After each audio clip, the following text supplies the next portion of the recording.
Welcome. Along with me. Oh, gnarly! Oh my god, I shot my eye out. Please go to 11. Reading Starfighter. Hasta la vista, baby.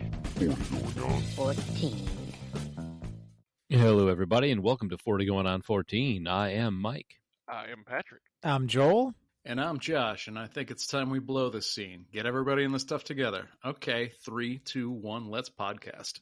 Nice. Yeah. I don't get it. Oh. Not surprised.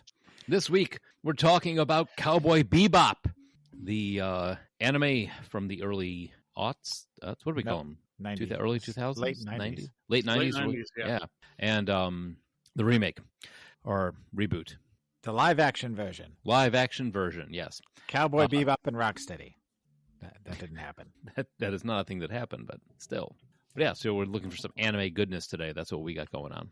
All right, if you like anime goodness, you'll probably find some at Geek Life Radio, where you'll find us at 12 noon on Saturdays. You'll also find the Anime Trap House, HTML All the Things, the Day One Patch Podcast, and of course, Geek Life Radio's own Rad Dad Radio Hour, the Smorgasbord. Boom, shake, shake, shake the room. Boom, shake, shake, shake the room. In what situation would that ever be right?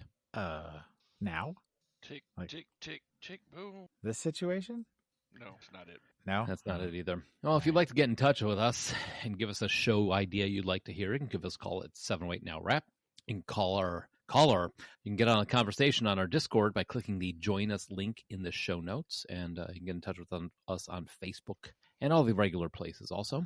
If you join us on Discord, you will never be alone again. No. In a good way. In a good way. Like, if you want to talk to somebody, you will always have somebody to talk to. And this week we've been talking about, beer and We always stouts. talk about alcohol. Yeah, we always talk about alcohol. Food. Food, Your swapping milk recipes. rum punch thing that we've been Yeah. talking about. I made a clarified milk punch, which does not look very good at the beginning, but looks amazing at the end. No. But yeah, recipes, all sorts of stuff. Get on there. We'd like to have you as a guest, and then we also have a channel just for show ideas. Yep. So we can talk about that too. Do we have any voicemails, Josh? Sure hope not. No, I'm pretty sure we don't. On that note, it is about that time. This week in music, movies, and TV. And sports. It's the best one you've been in Sports. a while. Yeah, And sports. And then I kind of like that. Say it slower. Oh, and sports. No, don't say it slower. No, that was like a sexy Elmo. I don't like that. Really, Brain? I don't like how much I liked that. Oh, Patrick. I want to touch your hiney. Mr. Hooper says it's okay. How did we get here? I drove. This is like that time we were doing Elmo Sings 9 Inch Nails in college. Remember that? Yeah. All right. So this week, Oh. we're going with April 3rd, 1998, the release of the first Cowboy Bebop. Word. All right. The number one song in the land was All My Life by Casey and JoJo. No recollection of that song I whatsoever. was gonna say, I'd like to believe that I've never heard the song, and I would not like to hear it, so you guys could correct me. You are 100% both wrong. You know this song. I guarantee I you. know this song, and I don't care for 90s R&B, and I know this song. I like this song. Sing it. No, we're all good. Yeah, it's not something you want to relive. Yeah, I am not drunk and at karaoke. I don't sing. If you were at a wedding at any point between 1998 and yesterday, you may have heard this song. Yeah. Oh. I choose not to believe you. I would be very shocked if you had not heard this song before. Yeah. Well, we'll check on the break. I was going to say, when we go to break, hop on to the YouTubes or Spotify or whatever, and you'll say, oh, yeah, I know that song. All right, moving on. Yep. Rob Pilatus, American-German model, dancer, and defrocked Grammy Award winner from Milli Vanilli, died of an accidental prescription drug and alcohol overdose at 42 years old. Absorbed. On April 5th of this week. That's Yes. not in there. Oh, I was like, I don't see that there. Is that like the acronym of the week? Like it's hidden and I have to scroll over No, it? it's just not in there. Oh, okay, good. I had that album. I liked that record. And even after I found out that it was all, a big ruse, still a pretty fun record, Well, it Just doesn't. I saying. mean, just because it was a fake people singing, it doesn't make the song bad. Right. I mean, I people mean, I really never- sing the song. It's not like it was sung by robots. Yeah, that song existed. Two people out there really knew how to sing, just not the people that we watched. Yeah, that's one of those, like, I never thought long enough about Milli Vanilli to have an opinion, positive or negative, of them at all. Yeah. Like, I probably would have forgotten they existed if it wasn't for the lip syncing scandal.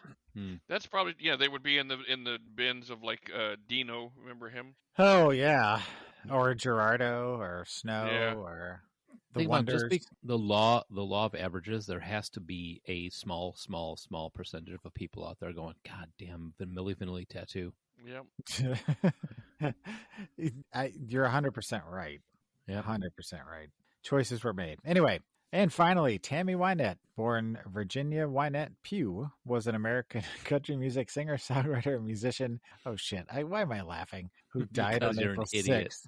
6th? For some reason, the last name Pugh for just tonight, and I know people with the last name Pugh, made me laugh.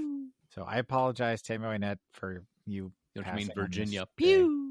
She was one of country music's Hey, best-known artists. if she married another guy named Pew, her last name would be Pew Pew.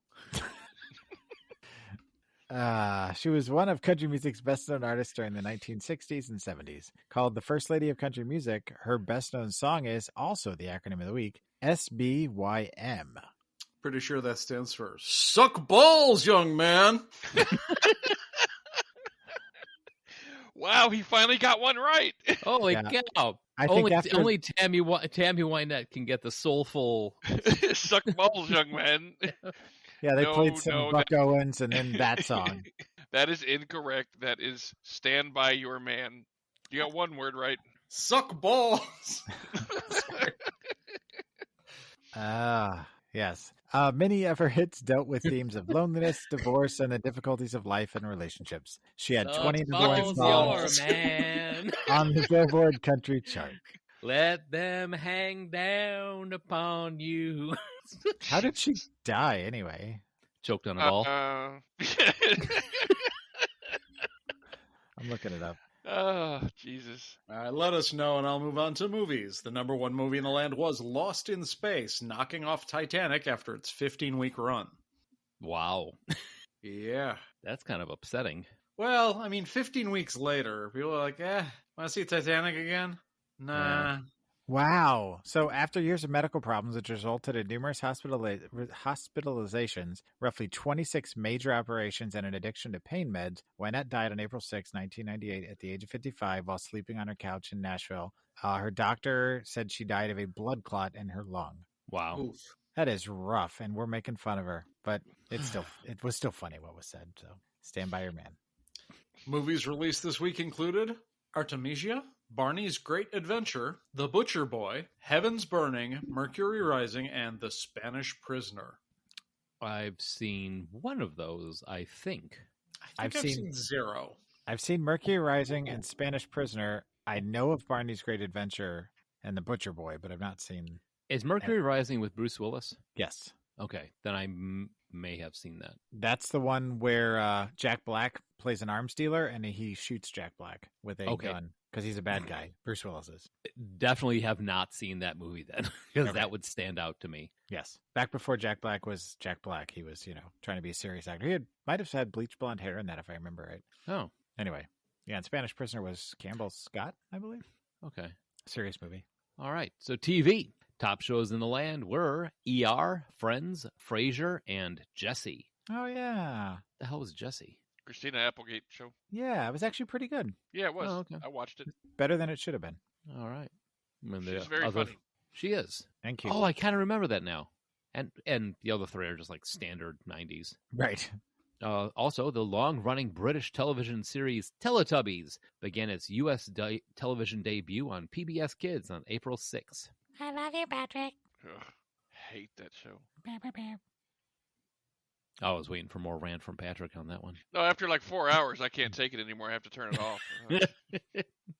off. Eugene Barton Evans was an American actor who appeared on television and feature films between 1947 and 1989. Uh-oh. Evans was on My Friend Flicka, Wichita Town, Johnny Ringo, Riverboat, Rawhide, Death Valley Days, Gunsmoke, and MASH. Evans died at age 75 of heart failure on April 1st. On April 2nd, he got up and went, "Gotcha!" And on April 3rd, he was dead again. We need to see I want to see a resurgence in Westerns, like Death Valley Days and Gunsmoke. That's good stuff. Have you really watched those? Because You know, it's not really that good. In a while, not in a real I mean, long I'd like while. to see them done well, yeah, but no, Gunsmoke Yeah. was not really that good. Can we see a gritty reboot of My Friend Flicka? That's what I want. I want a gritty reboot, like where Flicka solves crimes. Is like an alcoholic and like solves crimes, and I know it's about a horse, but that's what makes it good. No, they make it a chain-smoking chimpanzee. Isn't it about a horse? No, but I'm Isn't saying that- that's what- in the reboot. My friend Flicka will be it'll be a noir mystery detective thing, and he's a chain-smoking chimp. But isn't that they've really kind of started doing that already with Hit Monkey? Hit Monkey. I'm not joking. That's literally a show that's on Hulu right now. It's a Marvel. All right, joint. well, I'll see you guys later. I'm out. Damn you, Hit Monkey! Hit Monkey likes Fritos. Hit Monkey likes Tab and Mountain Dew. Hey, those two guys got it. I got Is that it. a real thing? That's a real song. Look, Well, yeah, except it's Code Monkey. yeah. It's Code Monkey. Which is yeah. like, that is a thing I recognize. Jonathan Colton, Patrick. Hit Monkey, a high-profile possession agent. He looked it up. Yeah, It's a We're Marvel never show. getting out of this twee because of Hit Monkey. yeah. Way to go! I was moving things along nicely, and then you derailed me with Hit Monkey. Moving on to sports. The Arizona Diamondbacks recorded their first win in team history with a 3-2 victory over the San Francisco Giants in Phoenix, Arizona, ending the second worst start ever, that being 0-5 by an expansion team. Wow. Very, very slow week in sports. That was it. Seems like it, huh? Yeah, slow week overall. Play us off, keyboard Joel. Na, na, na, na, na, na, na. So 1998, new anime hits the scene. Cowboy Bebop. This was obviously a Japanese, they have it categorized a science fiction neo-noir anime, which is a lot of words, but I think that sums it up. It was created and animated originally by Sunrise, directed by Shinichiro Watanabe, who, Josh, before this did Macross Plus. Mm-hmm. After this, did Samurai Champloo and Vision of Escaflowne, Ergo Proxy, Lupin the Third movie, and most recently, he was a creative producer on Blade Runner Black Lotus. Right. I mean, as a series creator, Samurai Champloo is sort of the spiritual sequel in a lot of ways. Mm-hmm. But yeah, he did a lot of work in the industry. But those are his two, like, as a series creator that he's best known for. Spiritual sequel to Bebop. Huh. Samurai. Yeah. Have you not seen Samurai Champloo? No, Josh has recommended it before, but I've not seen it yet. So Yeah. It's the closest thing you're going to get to more Bebop, even though they're only alike in the fact that they're like extremely stylish with decent music. Mm-hmm. It's still a great anime. Still a great show to watch. Mm-hmm. But yeah, it's set in a alternate samurai time instead of like the far future. Yeah, it's worth watching though. Yeah. Screenwriter Kiko Nobumoto, who also did, again, Samurai Champloo, Space Dandy, and Tokyo Godfathers, was another one that did that. The character designer Toshihiro Kawamoto, where did I just add it? There he is. Now, this guy, 1986, Mobile Suit Gundam ZZ, he was the key animator for that. All the way up into, he did Full Metal Alchemist, he did Witch Hunter Robin, Wolf's Rain, up until 2015, 2014 did Space Dandy and Blood Blockade Battlefront. I know that one. I've heard of it anyway. Yeah, it's another Space Dandy. No, Blood Blockade Battlefront, which I think looks like something I would dig. Yeah. Mechanical designer, I put this in just because of the ships. Kimitosho Yamane, who was Bubblegum Crisis, one of my old school favorites. Bubblegum Crash, Gatchaman, Mobile Fighter G Gundam. Love Gatchaman. Oh, Gatchaman's fantastic. Escaflowne, Galaxy Angel, Space Battleship Yamato 2199, the 2013 version, which I think was something we watched in a previous show. And composer Yoko Kanno, who we have to talk about. For sure. Yoko Kanno and Seatbelts are inherent why this was a hit. Mm-hmm. That is the number one thing. My friend Eric, who I worked with at Wizards introduced me to this. And after the first episode, he said the first thing that everybody says is the music in this is amazing. So she has done stuff going all the way back to 1985. She was a composer on Romance of the Three Kingdoms, did stuff for Nobunaga's Ambition, Uncharted Waters, and Ragnarok Online 2. So she's all over the place with that. But the band, the Seatbelts that she created specifically for this show was an immense thing. So, in fact, they said they formed the blues jazz band, the Seatbelts, to perform the series' music. And according to Kano, the music was one of the first aspects of the series to begin production before most of the characters, story, or animation had been finalized. So, and she also commented there were times where she had like sections of music that they inserted in weird places that she wasn't expecting it to be. And she was like, oh, I really thought it would be better over there. But overall, her and the Seatbelts are just an amazing band. And they sell albums all over the place of just the original soundtrack. Makes sense. They... I mean, good. I was just going to say, most of her composition work was for Koei Tecmo in these really dry grand strategy games, which I love. Some of the titles Mike mentioned. And you bring her in when most of what had been done up to this point was Bandai wanted an anime that could sell toy spaceships.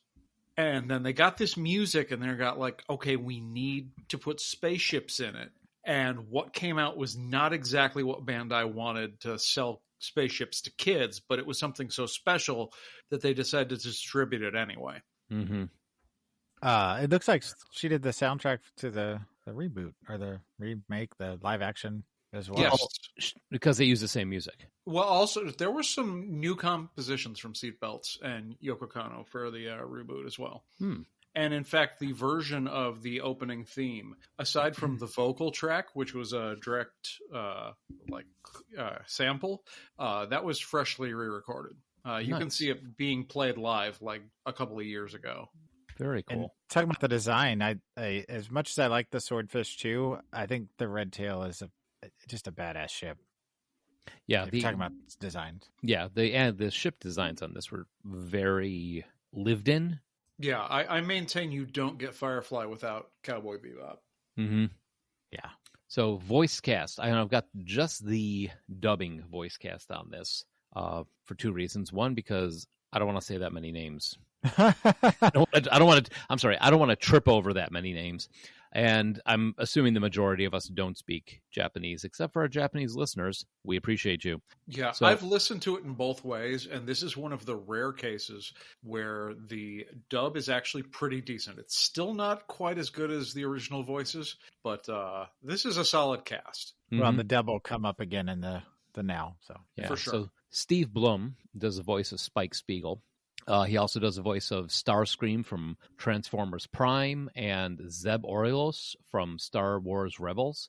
Most recently, he's done voices in Demon Slayer, in No More Heroes 3, the video game, Witcher, Nightmare of the Wolf, in the animation. He did the voice of Leshy in that, so he's still active. We have Bo Billingsley, who does the voice of Jet Black. Joel, you remember Halloween H2O? yeah. He was Fitz. Yeah. Yeah, I mean, he's otherwise, for voice credits, probably best known as the voice of Barrett for Final Fantasy VII. Mm-hmm. Most recently, he does the voice of Eric in the show Super Crooks, which is currently on Netflix. I haven't gotten to that yet, but I'm intrigued. Yeah, I was going to it's say on my it looks list. interesting. We also have Wendy Lee, who does the voice of Faye Valentine. Wendy Lee did the voice of Kay in Akira, Kagero in Ninja Scroll, which is another amazing, and Charlotte in Vampire Hunter D, which is another amazing anime. I know that one. Yeah, so she's got a great resume on that one. Skip Stelrecht did the voice of Vicious for the 6 episodes, and he has been doing things like Red Dead Redemption Part 2 back in 2018 and Boruto Next Generation. But mostly crew work. A lot of the stuff that he's listed on that he was extra crew in Detective Pikachu and stuff like that. So You skipped a main cast member. yeah, I did. I was gonna jump back. Oh, to that. gonna circle back to Radical Ed. Yeah, I was gonna jump back to that one. Melissa Fahn does Edward Wong or Radical Edward, known for this. Edward Wong Hao Pepelu Tvrusky the Fourth. Thank you. Mm-hmm. Again, stumbling over names. It done voices for Invader Zim, Digimon, and of course, Otoma Gam no Hamatsu Flag Shika na Akayu Rajon ne Tensei Shitsumatsu, which of course you know that means I avoided my Doom flag, so I got carried away at the cultural festival. I don't know if that was right, but that was impressive if it was.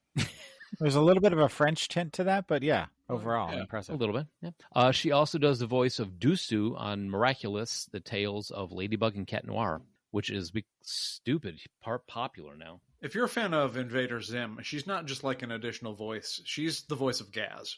Mm-hmm. So I would argue that she's almost more famous as Gaz than she was as Radical Ed, especially considering that Ed is a divisive character. Yeah, Mm-hmm. I could see that for sure. All right, and then at the end, we've got Mary Elizabeth McGlynn, who did the voice of Julia.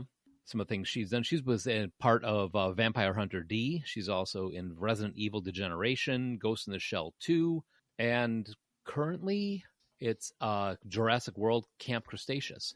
We're digging that show. Haven't started season 4 yet, but me and the kids both all like that show. It's way better than it should be. Just saying. So we got some trivia we could jump into, I suppose. Yeah, go for it. All right, so the fight on the bridge between Spike and Abdul Hakim in episode 2, Stray Dog Strut, is a homage to the fight scene in Game of Death between Bruce Lee and Kareem Abdul-Jabbar. All of Spike's fights feature the use of Bruce Lee's Jeet Kune Do style of fighting. Yes, that is one thing I'm glad came up in the trivia. That it's rare that an anime character has an identifiable fighting style. But a lot of ways, they didn't quite mocap it, but they animated him based on Bruce's own movements in the fighting style that he created. Which is interesting because I know that for the now, there was some stuff that I was going to bring up about that, and I didn't realize that it was the same thing that was happening back in the original series as well. So that's cool. I mean, that's nice that's that kind of attention to detail. Yeah, exactly. That's very cool. Originally, Ed's character was based on a description of the series' music director, a little weird, cat-like, but a genius at creating music, and was going to be a dark-skinned boy. Edward was turned into a girl to even the gender ratio on the Bebop, which was, with Ed as a boy, 3 guys and 1 girl. And they even play that, like, in the anime, it is not immediately obvious that Ed is a girl. And there's a lot of references to that throughout the series, as far as if he's a boy or a girl, which it always comes back to her being a girl, but still, it's confusion. Mm-hmm.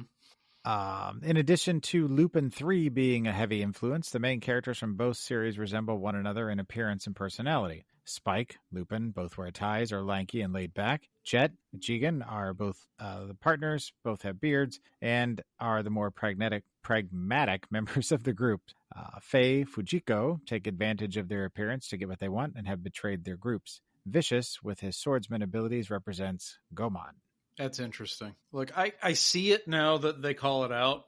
I don't know if that's more coincidental than intentional, but I get it. Well, you think with as many like animes and things as there are out there, because they make animes like we make movies here, just regular, you're going to have some similarities, I'm sure, at some point. And Lupin the Third is pretty huge. Now, I'd say popularity-wise, or the character is huge? I'm genuinely asking. Popularity-wise, well, it's one of those like foundational, like, I don't know, like in anime, like a cultural touchstone. Like, it's one of the really big titles, like Golgo 13 or Akira or Cowboy Bebop, and obviously Cowboy Bebop. Yeah, Lupin the Third is when you think of original like old school anime that's continued throughout the decades, that's one of those that's still going today, and it's been around since the 60s maybe. I don't know. It's been around a real long time. Is it always Lupin the Third, or is that? I believe so. Yes. I'm just curious when it started. So I'm taking a quick peek here. 1967. Wow. So yeah, it's kind of a cornerstone, like Josh said. Let's see what else we got here. Jet Black was named after the drummer with the British punk band The Stranglers. Huh. And I guess with the music being such a important part of this show, it makes sense. And finally, let's see if I'm going to butcher this here. Although Shinichiro Watanabe claims it was a coincidence, Spike Spiegel may be named after music video director turned filmmaker Spike Jonze, whose surname is Spiegel. Yeah, that sounds like even more of a coincidence.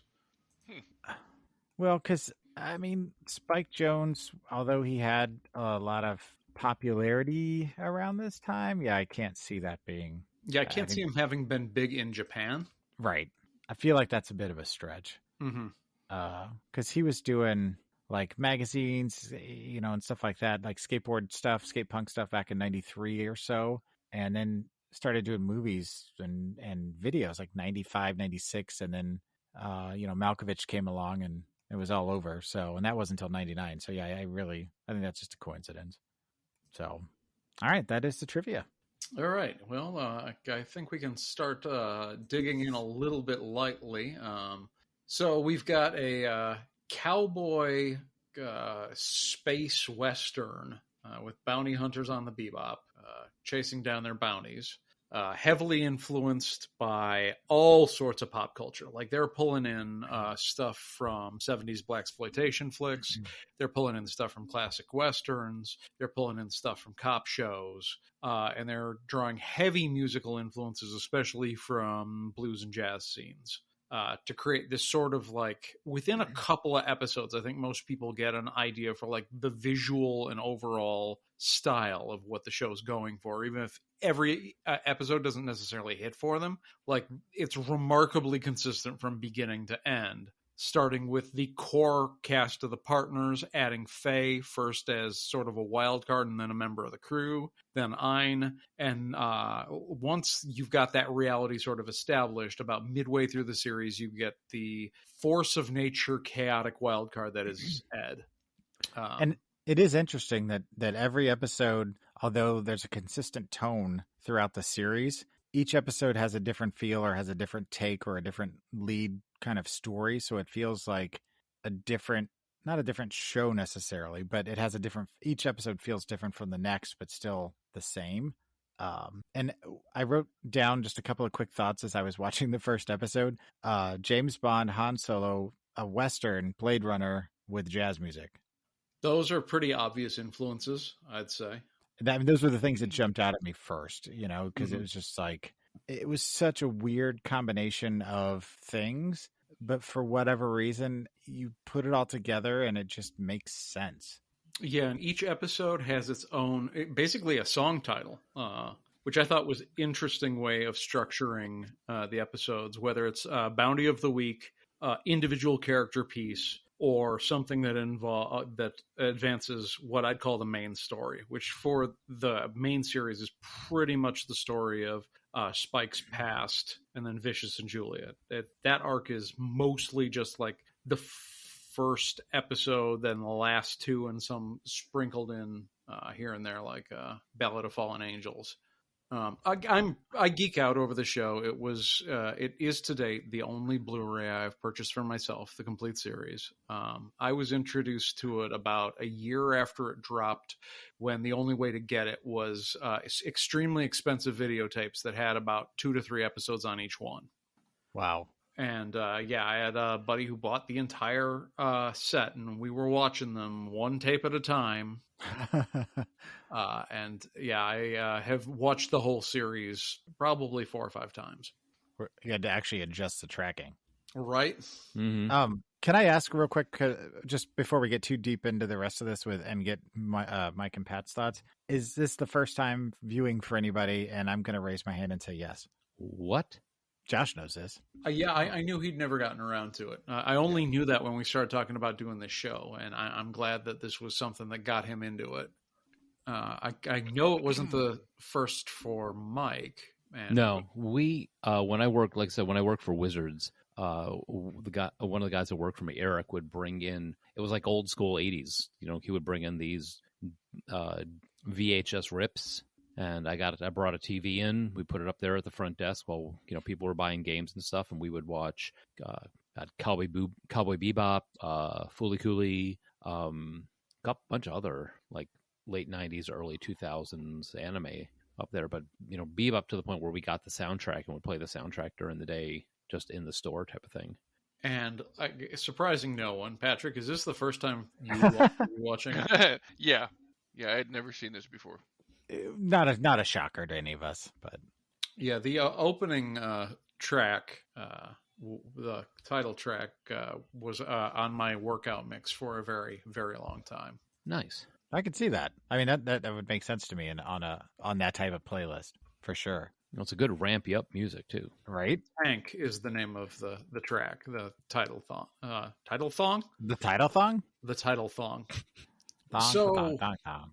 Before, I want to flip the script a little bit because we usually let those of us that know the media really well dig deep first. Yeah, Patrick doesn't like this because I'm about to throw to him. No, don't. I want to hear your thoughts first. I want to know how many did you at least watch 3 or 4 episodes? I watched the first 2. Yeah, the first 2. Okay. Yeah. Interesting. So you didn't even meet half the cast. Okay, I guess not. I didn't meet the corgi. You didn't meet Ein? Yeah. Or Ed, and you probably would not have liked Ed.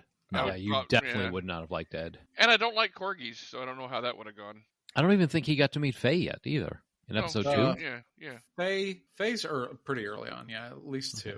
But just kind of in and out. She doesn't really, real quick while I'm thinking of it, what this reminded me of a little bit is I'm a big Judge Dredd fan, as you guys know. And when I used to read the original stories, like from the 70s, the comic, this had a similar feel to that. Like they would go hand in hand in the same kind of world to me. But that's just a sidebar. Anyway, Patrick, yes.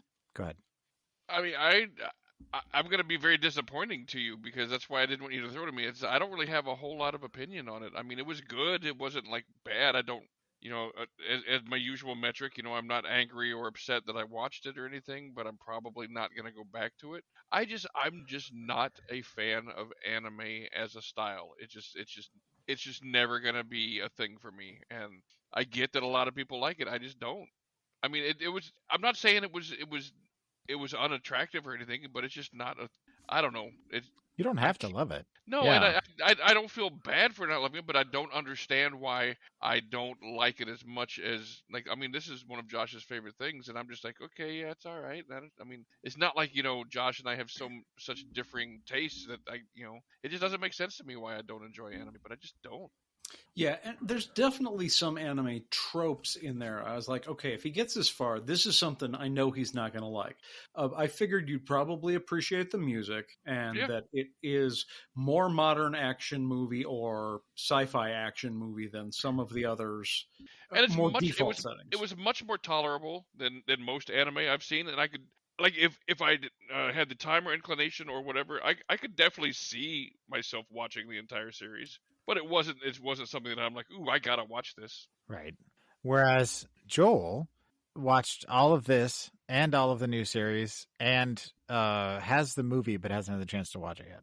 Wait, so you went out and bought the movie? No. I was going to try and watch the movie too, but didn't have the opportunity. Okay. Yeah, getting the movie, especially buying it, is not easy right now. But the original series, I have that. I pointed Josh in that direction, actually. By the way, I will say this. I enjoyed this way, way more than Attack on Titan.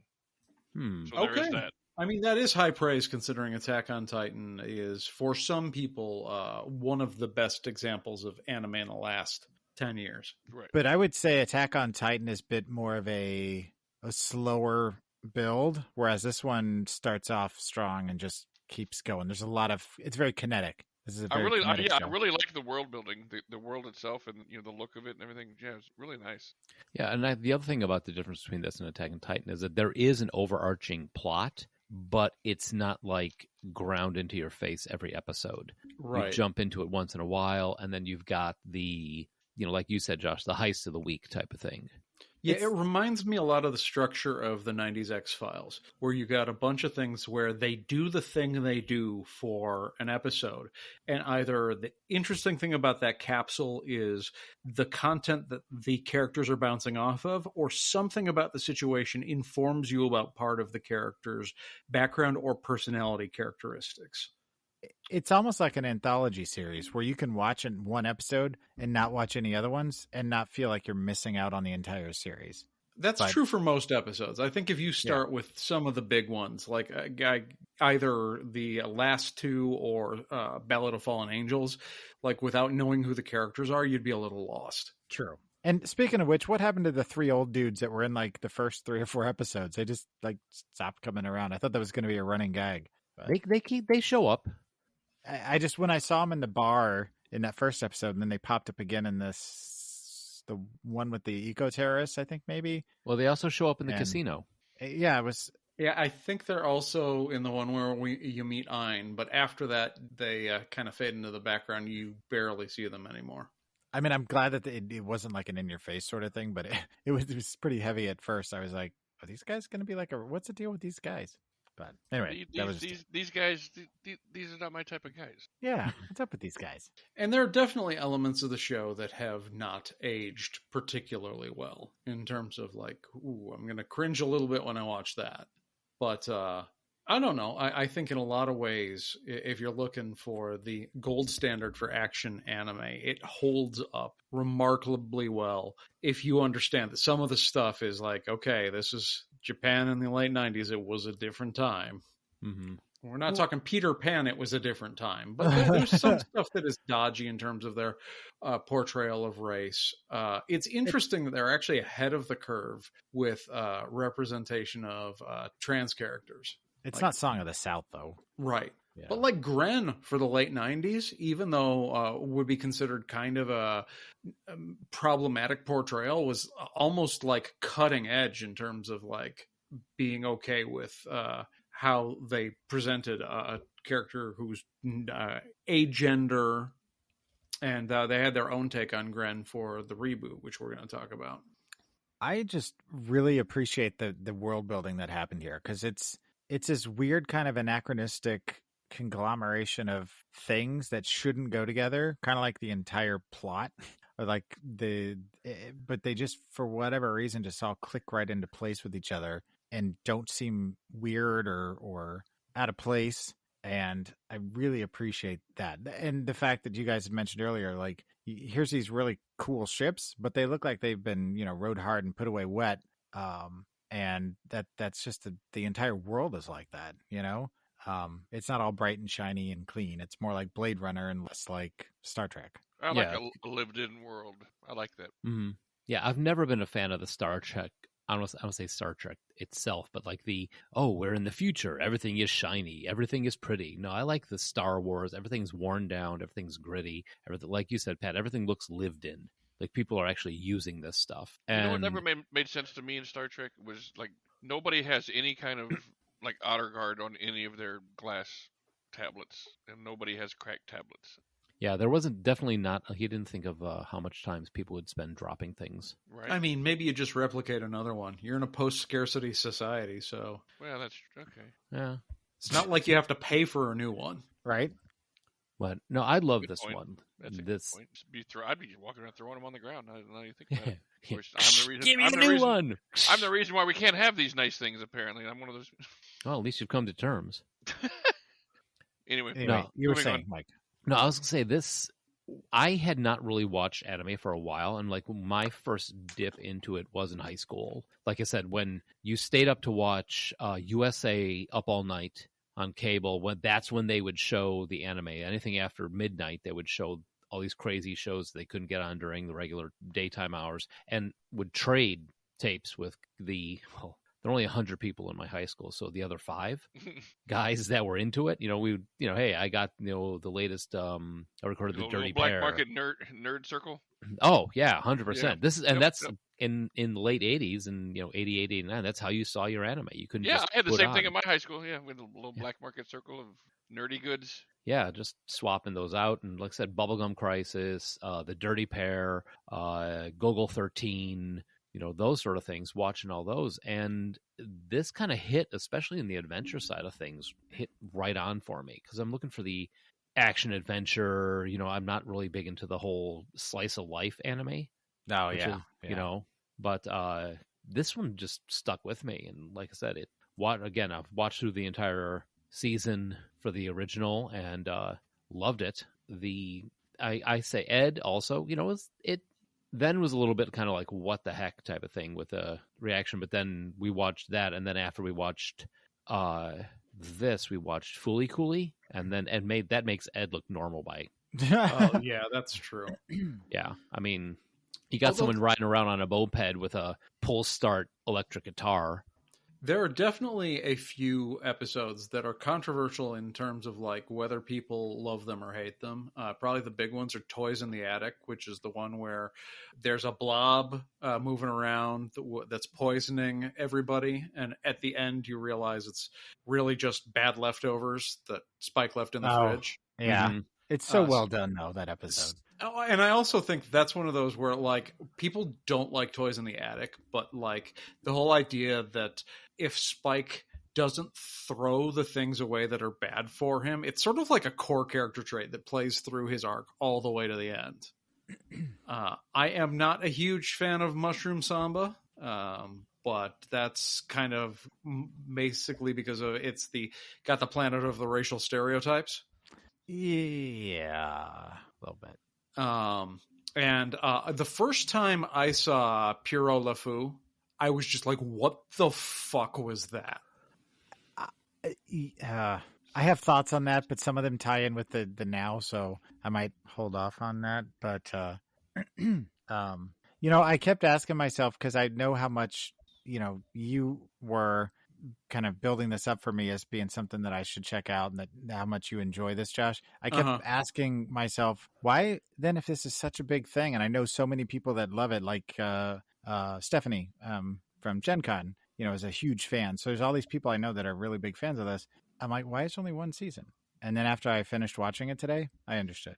Right. I mean, you get to the end of the Real Folk Blues, which it's appropriate that it's a two-parter that's shares the name with the closing credits song. And like the story is done. Like the movie is its own thing, and the movie is going to basically, if you are sad that the Netflix show got canceled and want to know what they were going to do, the villain that is revealed in the closing moments of the Netflix show, which we'll get to, is the story of the movie. Ed talks about the Butterfly Man. The Butterfly Man is the villain from the film. Is the film, though, something that happens in between the series? Yes, it happens after Cowboy Andy and the Teddy Bomber, but before Brain Scratch. Okay. Because I was going to say, I was hoping that after seeing the end of it today, that this wasn't a continuation of the story. Because I felt like they perfectly encapsulated what the story they wanted to tell. And it made me go, okay, I get why people love this. So I was a little nervous. So that makes me feel a little better about watching the movie. Yeah, it is at a very, very particular point, because you get to Brain Scratch, which is also remade in the Netflix show, with Dr. Londas and everything, and you are on the apex of the roller coaster that pretty much goes to the end. Mm-hmm. So here's the question: which session is your favorite? I have to look at the list now that you ask, because having just watched them. I mean, the sessions are basically your 1 to 5, 6 to 10. 11 to 14, 15 through 18, 19 to 22, and then 23 to 26. Okay. And that was, I don't know how much importance the sessions are beyond being the DVD releases. Once you get past the VHS releases, which were, like I said earlier, like 2 episodes per really expensive videotape, which is why there was a nerd black market for these, because they were fucking expensive. When you're dropping in 99 or 2000, you're dropping $15 for a VHS cassette with 2 episodes, and there's 26 episodes. Yeah, not even considering the amount of space that takes up either. Right. Probably my favorite is Bohemian Rhapsody with the chess pieces. Mm-hmm. That's a good one. That's good. I like that one. It's got a good heist feel to it, and it's a good come down because it was right after the 2-parter, right after Jupiter Jazz, and it was a fun, because after Jupiter Jazz, you needed an upbeat episode, and this was a fun, heisty, gimmicky type of scene that they did with this one. I really like that. You got a favorite one, Joel? Well, I'm going to go Probably, honestly, with Asteroid Blues, the first one, just because it set the tone for the show and for the character, at least the two main characters. Although Gateway Shuffle, I really enjoyed kind of the concept behind it, especially with the whole tree thing and the tree thing that happened that was in the remake, but in the original it was they were monkey business virus. Yes. Yeah. And I like the main villain in that story. Like, she was very memorable and kind of creepy, and I like the way they retold that story. But I think I'd still stick with Asteroid Blues just because it set the tone and Nice. Well, all right. I mean, for me, it's pretty obvious. I've mentioned it 3 times. My favorite is also fairly early on. It's right after Gateway Shuffle. It's Ballad of Fallen Angels. It's the first appearance of Vicious, and it's before Vicious goes full, like, Sephiroth, angry white-haired guy drawing skulls in his notebook in 7th grade. Yeah. There's a little bit. He's a little cringe now. But that's, especially the way it ends with Spike in the church. There's a reason why the 5th episode of the show is basically the final episode of the series on Netflix. It's that important. well, and that whole scene in the church is just iconic. Mm-hmm. It's very iconic. Yeah, even when remix, which we're going to get to. And I'm guessing Pat's going to get a pass on this question considering he saw 2. I agree with everything that Joel said. Yeah, see, there you go. All right. There's a first. I don't get to say that. I don't get to say that too often, so I wanted to use that. Yeah. Wow, I don't know how to feel about that. Pat saw enough that he got to encounter Punch and Judy on Big Shot. Yeah. I love Punch and Judy. They're hilarious. They are entertaining, that's for sure. All right. So I guess we'll take a break right now, and then when we come back, we're going to talk about Cowboy Bebop Netflix version.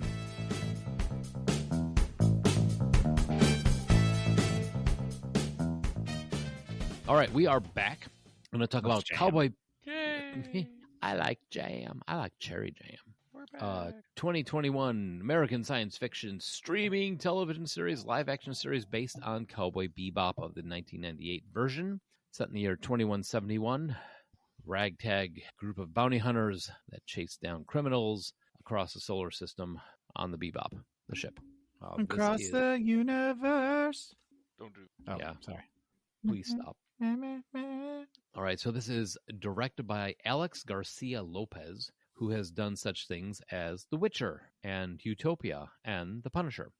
So he did To clarify, the American version of the Utopia. Yeah, and The Witcher, two episodes of The Witcher, so not like the whole thing. And then Michael Katelman is the other director on this, and he has done stuff with Primeval, Life on Mars, and Last Ship. The Last Ship always sounded cool to me. It seemed interesting. Yeah, I never got a chance to watch it. I mean, it's on my list of stuff I want to watch, but the whole concept sounds cool to me. Oh, shit. I was wrong. You were. Alex Garcia Lopez did 3 episodes of the British Utopia. Oh, really? Yeah. Oh. And the Bolivian Punisher. Wait, what? If you haven't seen the British Utopia, you should. Anyway. Oh, he also did Misfits. That makes sense. Yeah. Michael Kidman. Patrick, you would dig The Last Ship. It's the whole premise is there is one ship. There's been a zombie apocalypse, and there is one ship that has been cut from communication that is not infected out on the ocean, and they're trying to figure out what the hell happened. That sounds pretty cool. Yeah, but writing credits are all over the place. Sean Cummings, who wrote 10 of the episodes out there, there's probably one of them that I want to get into. He was Nickelodeon. Oh wow, I did that, didn't I? Before this, he did something called Everything Sucks, the episode Cheesecake to a Fat Man. Oh, I've actually seen that. I've lived that. Were you the cheesecake? No, I was the fat man. Oh, I'd only seen that because it was posted to Reddit at some point. Oh, okay. And then Carl Taro Greenfield, who before this has done Ray Donovan. Oh, okay. TV series. All right. What is that? Liev Schreiber and John Voight. He's like a mob hitman or Fixer? something. I don't know. He's Like a fixer. Yeah. Yeah. Oh, I like It's- Liev Schreiber. It's been going on for a while now. It's like 4 or 5 seasons or something Oh. like that. Nice. I like John Voight too. So a bunch of other ones. There's a Christopher L. Yost, who is also one of the writers on 10 episodes, helped out with that. May know He's him also as a credited as being the showrunner, I believe. writer on Thor: Dark World, The Mandalorian, and Thor: Ragnarok. Mm-hmm. Oh, So- all right. Yeah, so he's got some chops. Past that, you've got a bunch of one-episode guys such as Javier Grillo Marxosh, Alexandra Hartman, Jennifer Johnson, Vivian Lee. Vivian Lee. Wasn't she in Grease? No, that's Brenda Lee.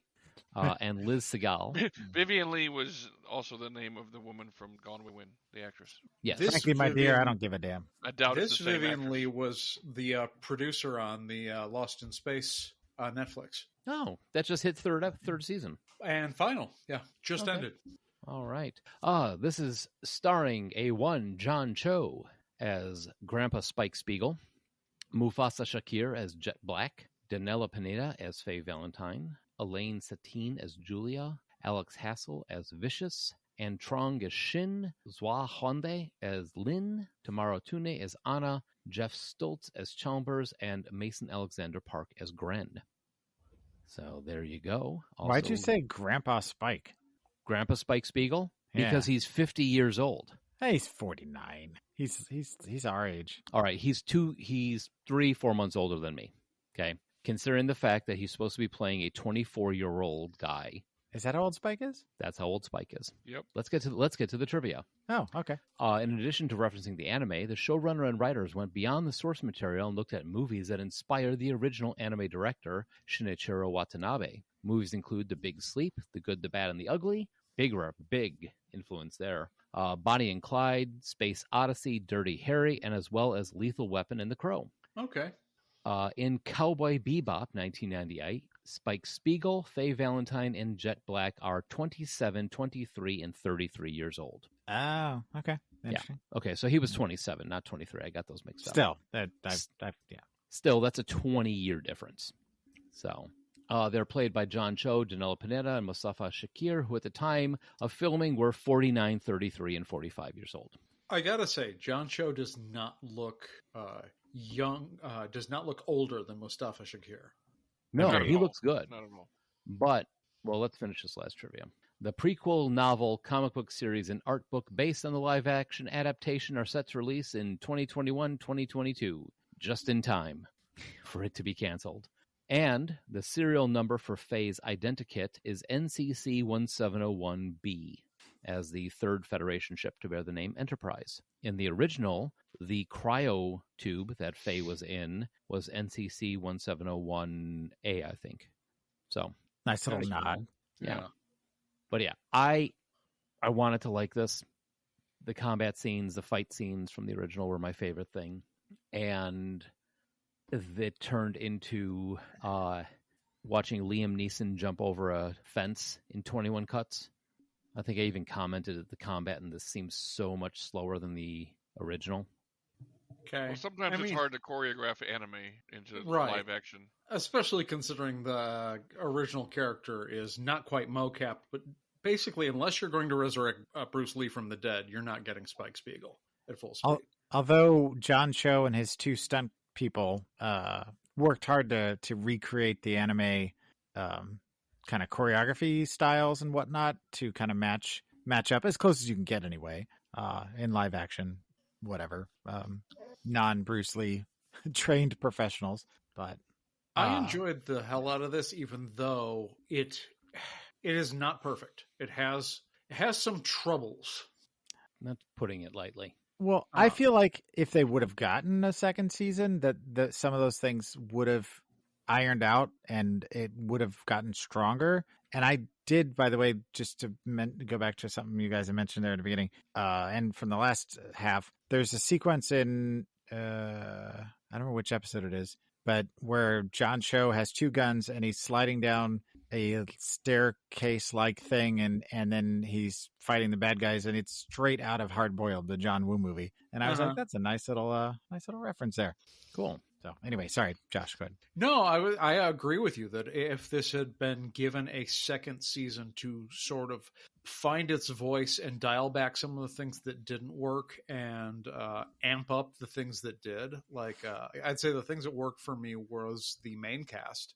The chemistry between them, the timing in terms of both like their individual quieter scenes and their comic timing bouncing off of each other. The homage to the big parts of the original series without it just feeling like a bunch of check boxes. There were some things that were less successful. They greatly expanded Vicious and Julia. And how you take a story about an abusive heir to a huge mafia empire killing his way to the top of the syndicate and make it fucking boring, I don't know how you pull that off, but they managed it. They did it, and Vicious seemed more like, in villain-wise, like the bad guy from Pee-wee's Big Adventure, like a spoiled rich kid to me, than an actual like threat in the whole thing. Yeah, I mean, there was a lot of they told us he was a badass and occasionally showed us, but then every time they developed his character, they showed why he was second fiddle and second place, and it wasn't even close to Spike. Yeah, I felt like it would have served them better to stick with the formula that they had in the original, where more of the monster heist of the week with a thin thread running through with an undercurrent of the other storyline, instead of, here's the first half is all about the monster of the week, and the second half is the main storyline that we're trying to push for the entire season. And something I mentioned earlier in the first half that I wanted to come back to real quick, Mustafa Shakir apparently must be a big fan of the dub, because he sounds fucking just like Jet Black in the dub. He really does. Yeah. He was probably my favorite character out of everybody on the ship. I mean, he felt the most true to form. I could do without the Jingle All the Way episode where he's got to get the doll for his daughter. I actually really liked that. Oh, God. And I don't like Jingle All the Way, but I liked that episode. Nobody likes Jingle All the Way. Hey, now. You're an all-star. I don't really like it. I just wanted to argue. Yeah. It's Arnold, so, you got it. Yeah, I mean, it gets a little bit of a pass because it's Arnold. Well, what about you, Pat? The three anime guys have been talking. What about? It felt to me like it felt like it was trying to be Firefly. The vibe I got from it. I could see that. I don't know. I mean, I like John Cho. It was nice to see him leading something, and I don't know. I mean, it was okay. I wasn't enraptured by it by any stretch.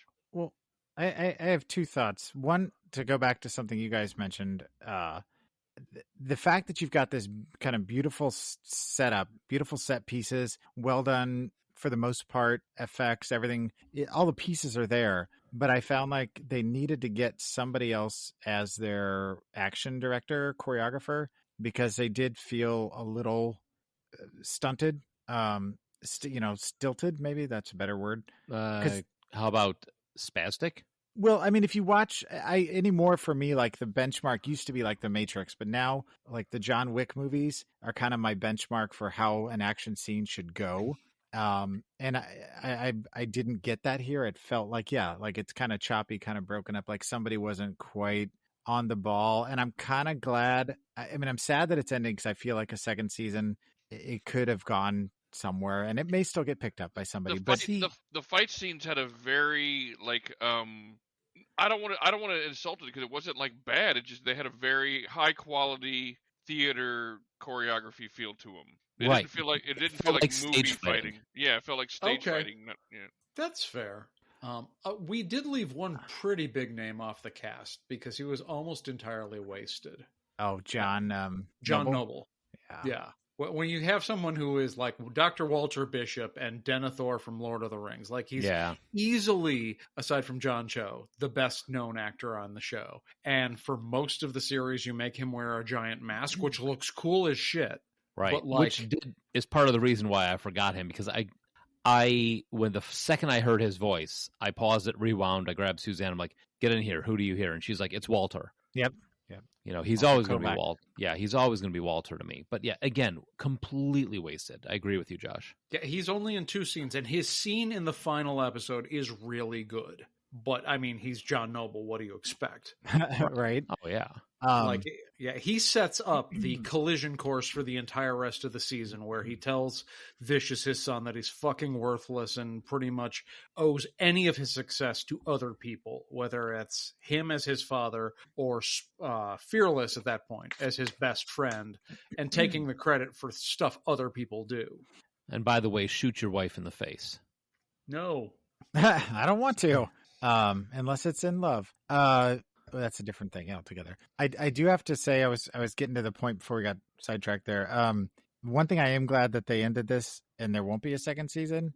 I'm sorry, Eden Perkins. I know this is your first role, but her portrayal as Ed, I kind of wanted to claw my eyes out. Yeah. I did It was not care screen for it. accurate, which unfortunately I'm not sure works. Well, I mean, that's the same reason that Hawkeye doesn't wear the same outfit that he does in the Marvel comics. It's the, You don't have Disney Plus, do you? No. Does he have a little facey thing? Yeah. That outfit, anyway. But no, that is super cringe. I mean, it was like a hey, end of the show, end of the season. Everybody have a seizure. You know, I know Ed is trippy and wacky and that sort of thing, but the way they played him out in the original was not nearly as. Who was talking about chewing on tinfoil earlier? I was. You were. Yeah. Yeah. I disagree that it was different from the original portrayal, but the original portrayal was in the context of animation. And I think the problem is it was a little too on the nose, like a more subdued take, kind of the way they rewrote Faye, because Faye is not a workable character in live action if you make her anime accurate. The problem is Ed was anime accurate in a world where they decided to already take concessions for adapting it to a different medium. And that's the thing, is that they toned it back. I mean, honestly, I'm not real happy with what they did with Faye. I think they kind of did her a disservice.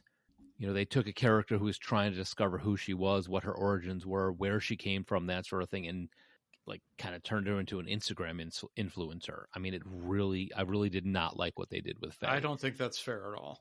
Faye had 22 episodes to get past being intensely irritating in the anime.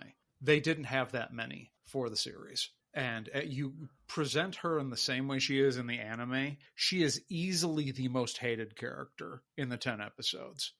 100%. Like, you look at her without the opportunity to grow over the entire series.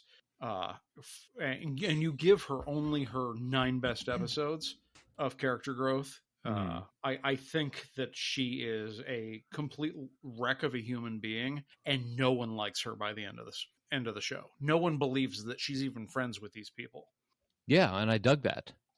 I mean, in the original, I dug the fact that Faye, you never knew. She was kind of like Jane, to go back to Firefly. She was kind of like the Jane character. Yeah, I'm with you until somebody pays more. I mean, that's true for the first 10 episodes of the anime. But by the end, she grows out of that. They had to kind of fast forward that character development in order to tell a complete story in one season. And to not have her basically be like, okay, well, we got Jet is cool and Spike is cool, but fuck this girl that they're carrying around for literally no reason. Because anyone else would have airlocked her. Can I touch on the music here briefly? I know I wasn't aware that it was the same people doing the music for this, because I felt like, as important as the music was to the original series and the cues, how well they worked, here I felt like every 30% of the episode it was on point and it made sense and it felt like the original, but the rest of it didn't quite, was missing a beat. Something, yeah, didn't quite jazz it up. It was still there and it was still, decent, but it just they didn't quite understand how to make it work with the scenes that were going on for whatever reason. I don't know whose fault that is, but and I think that maybe in just the way they did it, because in the original we said that they created the music was one of the first things that rolled out of the gates. In this, go ahead. Oh, I'm sorry. In this, I'm laying 100% bet that they had everything plotted out, framework done, everything laid together, and then wrote the music for it, and then had them write the music for it or grab the music for it. And I think that changed the premise of the whole thing. I think you're probably right, and I also think it suffers from comparison to other streaming television shows that absolutely nailed the music. Like, the music in this was good, but we're only a year past the Umbrella Academy where the music was fucking perfect. True. Yeah, but they also had the guy from My Chemical Romance heading that up too. I mean, sure. I mean, Gerard Way is Gerard Way, but Gerard Way is not Yoko Kanno. True. And that's my point, is like, when you are in a world where we hadn't already seen it done better on Netflix very recently, I feel maybe we don't notice the music being as, I don't even want to say bad, because it's not bad. It's just not perfect, where in both the original anime and in other Netflix adaptations recently, the music is perfect. Well, and that's part of the thing, I think, with music, is that if the music is really good, you don't notice it while the scenes are going on. Like going back to Umbrella Academy, you got the music playing, but now every time I hear Tiffany's I Think We're Alone Now, that whole scene pops back into my head. I think during the time you're watching it, it's a totally cool situation. It fits, everything syncs, everything jives, and that sticks in the back of your head. I think in this one, they were just kind of like, maybe, I don't know, Joel, what's your thought? Maybe they're just kind of like, hey, here's a cool fight scene. We got to have some jazzy music in. Whether it fit or not, they were playing to the perceived trope of Cowboy Bebop having this jazzy, the tunes in there like that way. But they were inserting it in there before they actually understood why it fit where it did in the original. I think that's fair. I think it's some of your criticisms I don't think are fair, but this one I think you're spot on with, that where it's not that the jazz is bad, it's that it's put there because it's expected. Like, you're going to have good jazz in this scene, so let's do a scene with a jazz band. Mm-hmm. It just felt a little bit more like an afterthought instead of the groundwork. Right.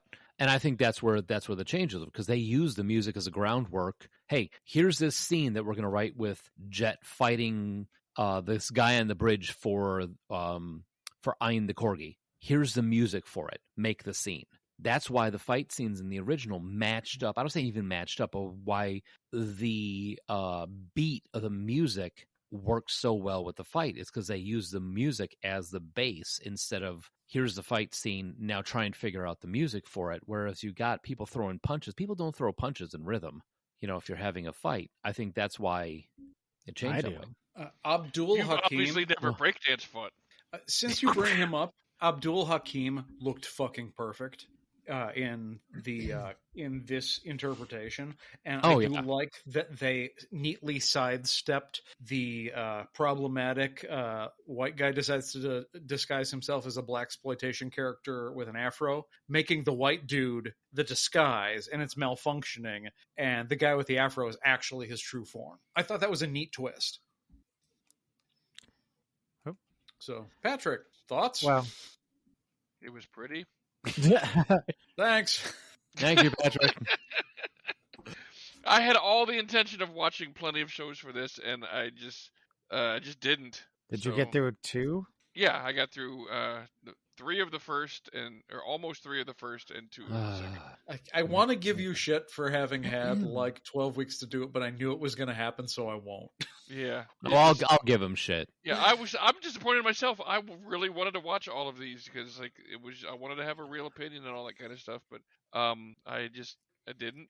I just recall us all before we took our break. Hey, we got 12 weeks to finish up all this stuff, but we won't. And we were trying to make it a joke, and it turned out to be reality. Well, we knew it was going to be reality. And reality's not funny. No, I hate reality. Oh, I've never been real. Reality bites. Ah. An idea for a movie. Call Ben Stiller. Call Jerry Stiller. Oh, wait, no, we can't. So let's before we get too in the weeds here, I want to talk about some of the other changes. Okay. Jet having a kid. Different. I don't like it. I don't care one way or another. Like, it sets up the final episode pretty well. Jet's character as being an ex-special ops, black, cop, murder, not special murder ops. cop, murder cop guy. I just don't. It added another level that I don't think was needed.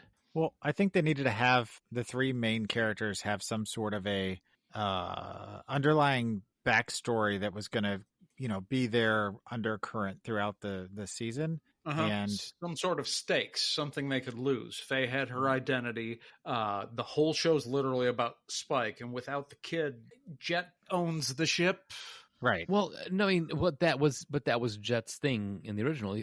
Jet was always the one like, we don't have enough money to eat. We have to choose between fuel and food. That was his stake, was keeping the Bebop afloat.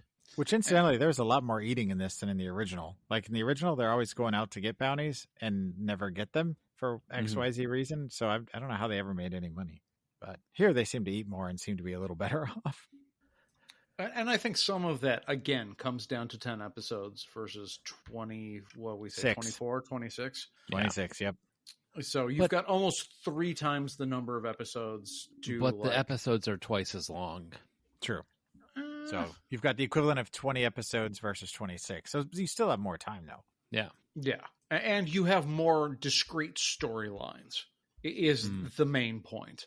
So I don't know.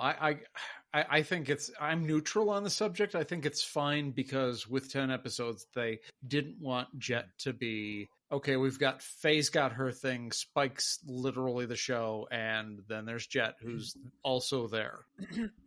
Who's like the dad, just trying to keep people from killing each other, just kind of just got to make some money. I think that's what his thing is just keeping Faye and Spike from killing each other. Let's get the next bounty. He was kind of like the guide to the whole thing. He was like the Obi-Wan, for lack of a better term. Gren.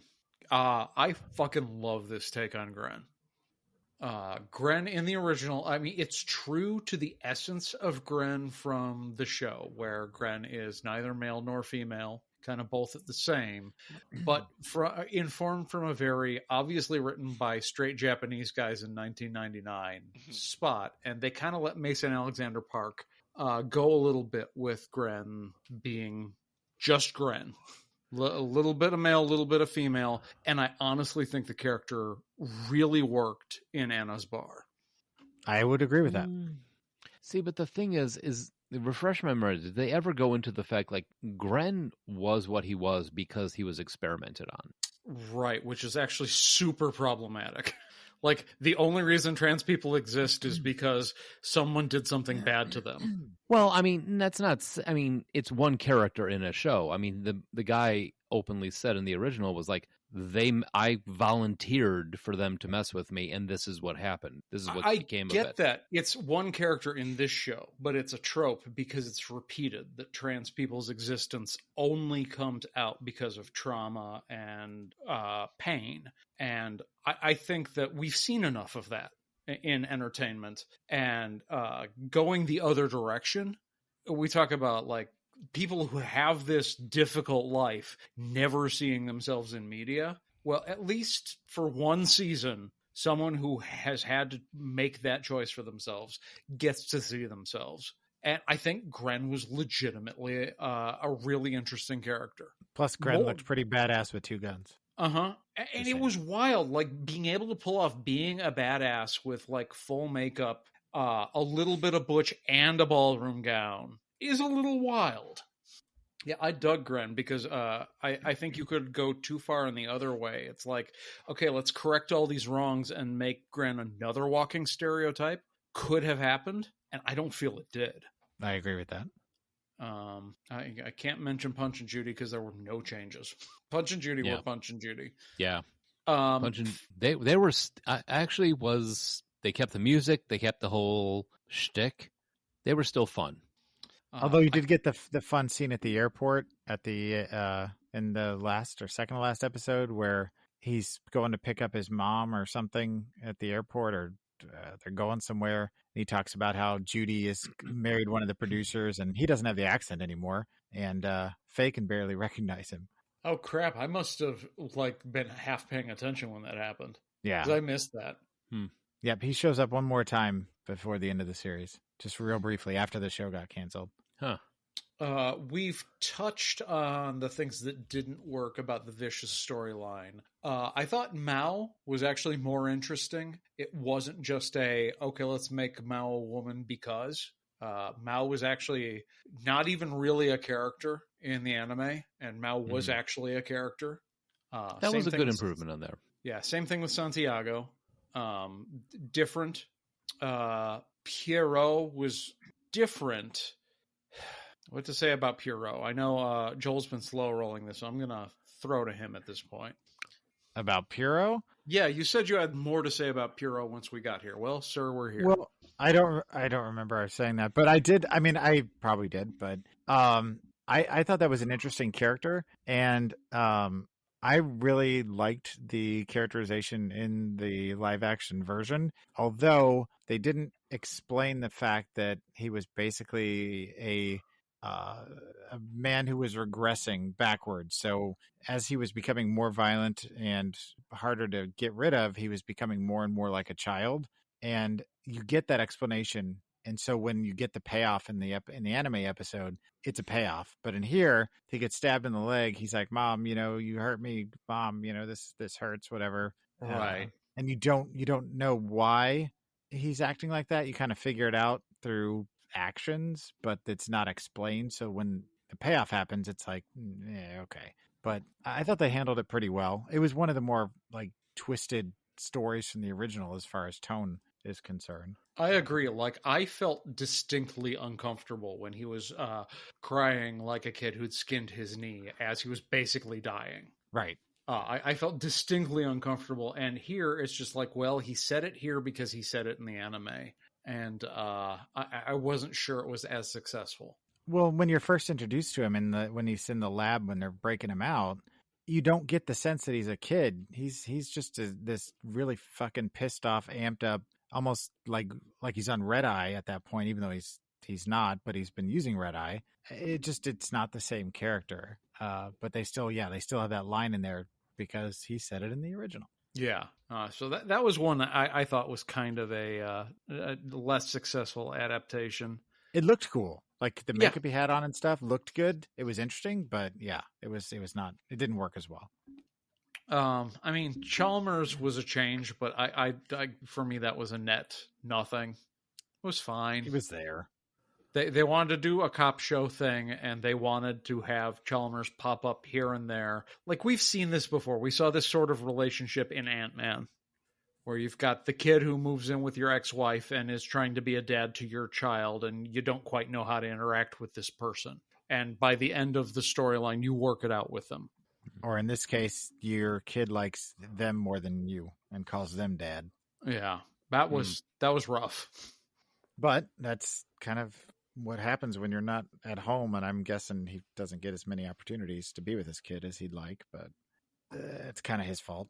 Yeah, I mean, I'm not sure that I would have loved seeing more of Ed next season, but I do regret not being able to see where they could have gone with Faye figuring out who she really is, more of Jet and Spike, more of Gren, because they were obviously setting up to eventually do Gren's plot line. And I'm guessing more of Faye's mom at some point, because she was kind of an interesting character to see. Yeah, I mean, there were definitely moments in this where I considered it brilliant and moments that were a total fucking mess. This was a mixed bag that I feel like if they'd been given another season, I could have really had a strong opinion one way or another on it. As it is, I kind of liked it and may watch it again. I just don't understand the motivation behind canceling something after one season. Why greenlight it in the first place? Like, you don't give it a chance to develop. You don't give it a chance to become anything. Like, there are so many shows that almost got canceled in their first season that we never would have gotten if somebody hadn't taken a chance on them. Like, the biggest example is Seinfeld. It almost got canceled in its first season. Yeah. Netflix is doing this a lot. Yeah, it sucks. But, I mean, they're dumping way too much money in all across the board instead of just putting good money after good money. They're just chasing bad money everywhere. Well, because they're making more money after chasing bad money for one season 30 times than they are for, putting money into good stuff 3 times. And I think that's the thing is like Netflix originally was trying to be HBO, but I think at this point they're just like, well, if any individual series is not going to give us a appreciable bump in subscriber numbers, we've just got to throw a bunch of things that'll keep people hooked for one season on to get one more year out of them. Where you see the opposite strategy happening over at Amazon, where they're just like, well, we got more money than God. Fuck it. Wheel of Time has infinite money, and the second season has started before the first season has aired. They did that a lot. Netflix is going to lose this battle overall because, people don't want to sign up for, a one-season unresolved plot. And here's the question is, why haven't we pitched a show to Netflix? Because we don't want it to end after one season. We're shooting I don't for care. Prime. For the money that I might make off a one-season show on Netflix, I don't care if we get a second season. How much money you could make off of being governor of Illinois? Oh. I do not want to be governor of Illinois. I had a cartoon 25 years ago of a stick figure sitting in a beanbag saying I should write a screenplay. And it was ironically appropriate then and has not changed in the last 25 years. We have four guys. We've talked about this. Four guys moving across country. Remember the whole thing? You open up the truck. Hey, be careful. Everything I own is in that. There's one lamp suspended by 13 bungee cords. Yep. So anybody's taco. Netflix, call us. I'm going to start. Can I bring you back to reality for a second? I didn't even watch these shows in 12 weeks. I don't care. It got there. They still got paid. Whether anybody watched them or not, they still got paid. That's what you're missing. No, what you're missing is what Josh and I are saying is we're lazy. Man, if anybody's... It's easier to talk about it than to actually fucking do it. I mean, we are 100% behind it. If it happens, we'll go along with it and we'll do it. I'm writing a script. Man, if anybody's taco had Bebop money... It'd be anybody's Bebop. Anybody's fucking taco, man. 4K. It's taco fucking. Oh, wait. That's Pornhub money. Well, it's HBO. We pitch it to HBO. Got four guys who run a podcast that are really into tacos. The podcast is what we put our creative selves into instead of the screenplay or whatever else. This is the thing where we said, okay, we're going to do something, and we're doing it. We've been doing it, almost 400 episodes. And some of us only watched 2 episodes in 14 weeks for this. Yeah. Whoa, what an asshole. Who did that? Yeah, man. Ooh, I hate that guy. Joel, I'd like to thank you for the bump set there. Yo, welcome. Oh, shit. All right. So are we to thumbs up, thumbs down? Yeah, we're going to do thumbs up, thumbs down. All right. Patrick. What? What? Consistently surprised he's being thrown to first. Anything. Patrick. I'm not going to give him thumbs down. I didn't watch enough to say that, so thumbs up to both. Fair. Wow. That's lazy thumbing. What's default? Let me just hit enter over and over again. Control V. I could have just shit all over it for no reason, but no, I don't. Got that little bird that dips its head in the water. I did that once. I did that once with something I didn't actually watch for the show. I had an opinion where I tore it apart. Which, on that note, we have to redo the Peter Pan show. But I watched that shit. All right, Mike, your opinion. Thumbs up, thumbs down. I just did not feel the same love for the remake, for the reboot, or whatever the hell they called it for this one. And I think they could have done a lot better casting than Cho for Spike. Like maybe somebody who was actually in their 20s. There's a lot of actors in that range. I don't want to see... Oh. I'm sorry, I was just saying, I don't want to see me attempting to do Kung Fu. No one wants to see that. Right? Do you think you're John Cho? I could be. You never know. No, you could not be. You could not be. And you saw me, huh? He's like Randall Park as Jim. I saw you 6 weeks ago. What are you trying to pull on me? Randall Park as Mike. 6 weeks ago. Crap, the wedding. Oh, yeah, shit. So, I got married. Equally unsurprising, I'm going to go thumbs up. But I am willing to say that I'm less enthusiastic about the thumbs up for now, as it is a bit of a mixed bag that I wish had gotten a chance to be good. And it only managed pretty okay with moments of good. And there was some cringe too in Sure. just the episode I saw. But the tech was good. The effects were good and everything. I liked it. Look. I'm definitely a thumbs up for the original series. And for the current series, I'm a thumbs up as well. I feel like the three main characters I thought it worked. I just wish that they would have spent some more time and energy on the action choreography and sold that, because I think that would have vastly helped the overall story. Oh, you know what bugged me the most was his beard looked really, really fake. Yeah, that's one I where could practically see the spirit gum. I mean, it looked anime accurate, but that's another one where they maybe should have cut it down a little bit. Yeah. And Woody, Like they Spike's probably hair. they probably had to think a little bit before writing Woody's lines. The black male, because you are black and male. Okay, I'm just going to be over here now. Yeah, that one got panned pretty hard on Reddit. Yeah. Maybe harder than it deserved, but it was a pretty cringe line. But I could definitely see somebody saying that line. It doesn't mean it should be written in like a professional way, but I could see somebody saying that line.